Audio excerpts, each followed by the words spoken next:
Joining us now, William Voegeli, the visiting scholar at Claremont McKenna College and author of the book, The Pity Party, a mean-spirited diatribe against liberal compassion. William, it's so good to have you with us. It's great to be with you. And I love the title. How did you come up with it? Well, it was a phrase my stepmother used to use a long time ago. Whenever the kids were complaining too much, she'd say, "Oh, let's have a pity party." And it stuck with me. And I was thinking about the issue of compassion. I thought, this is the way to go with that. William, I want to ask you, could you just give us a sort of brief synopsis, if you will, of the book? The trouble with compassion as a political principle is sort of lodged right in the word itself. It's a word derived from the Latin that means to suffer together. But when we suffer together, we think that because we feel bad about another person's sickness or hunger or illness, that now we have, so that we don't feel bad anymore, a reason to do something about it. But we have too many government programs that do things but don't accomplish things. And compassion gives the advocates of compassionate politics a reason to sort of let themselves off the hook. They don't care whether their programs work or not, and that's not good enough. And it is that lack of interest in the results of those policies and programs that you say renders the left unfit to govern. Let's drill down a little more. In the mind of a leftist, it's just intent rather than result that carries the day? There is this weird disconnect. I take our liberal friends at their word when they say they get up every morning thinking, what can I do today to alleviate suffering in America? But they are weirdly uninterested in the efficacy of the programs they've created. And I think the reason for that is that because they, in a sense, identify emotionally, they ascribe to their programs sort of totemic powers. Just the fact that it's out there, that it's trying to do the right thing, means that they've discharged their moral obligation. Whether it makes things better or worse, somehow doesn't enter into the equation. William, you claim that compassion is neither the essence of personal virtue nor the ultimate purpose of government, but shouldn't a little compassion be involved? It definitely should. To take another little trip through the dictionary, the word pity comes into the English language from the much older word piety. Pity is what's left when you have a purely secularized compassion, when you no longer care for the whole person. So compassion is indeed important, but compassion doesn't just mean hoping that people are better off. It means wanting them to turn their lives around. And that isn't necessarily just feeling sorry for them. It can be holding people to strict standards, encouraging them to lead lives of discipline and direction that give us less reason to feel sorry for them. And mindful of last night's election results and mindful of a previous campaign some time ago, George W. Bush talked about compassionate conservatism. Are those terms mutually exclusive?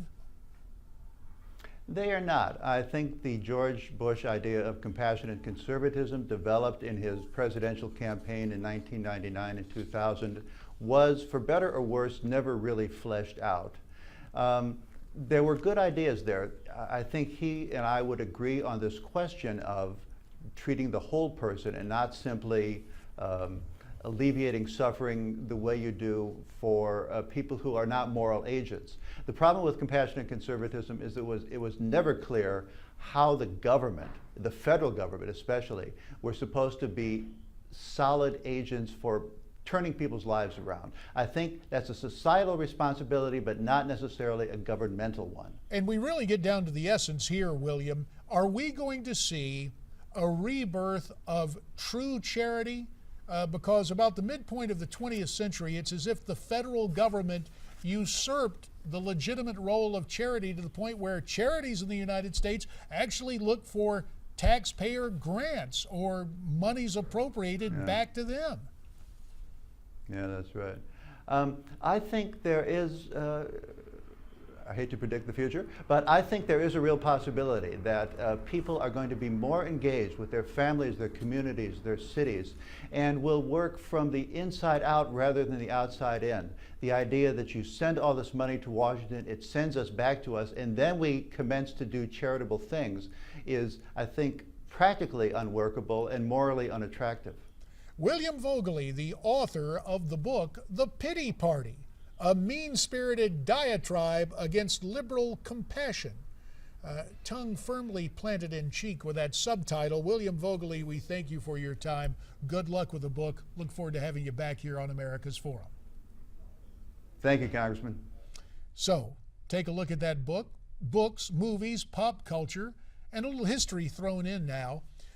Since William is the visiting scholar at Claremont McKenna College out in Southern California, I think of a man who starred in football at the University of Southern California, a guy you and I know by the name of John Wayne. Coming up right now, we recount his victory as Best Actor in the Oscars. That's the subject of this American Moment.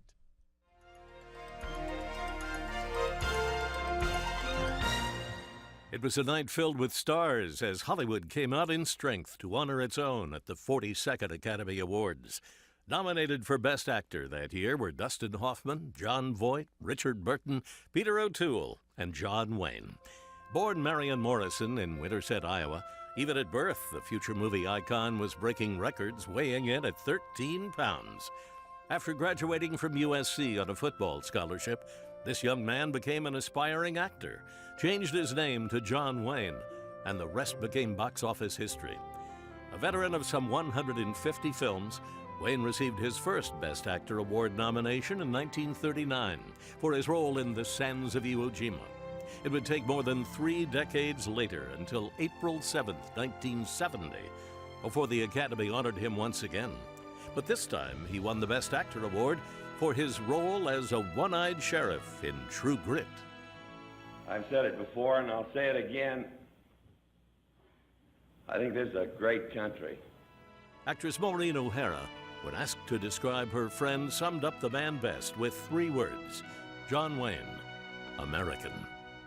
You're watching An American Moment on Newsmax TV.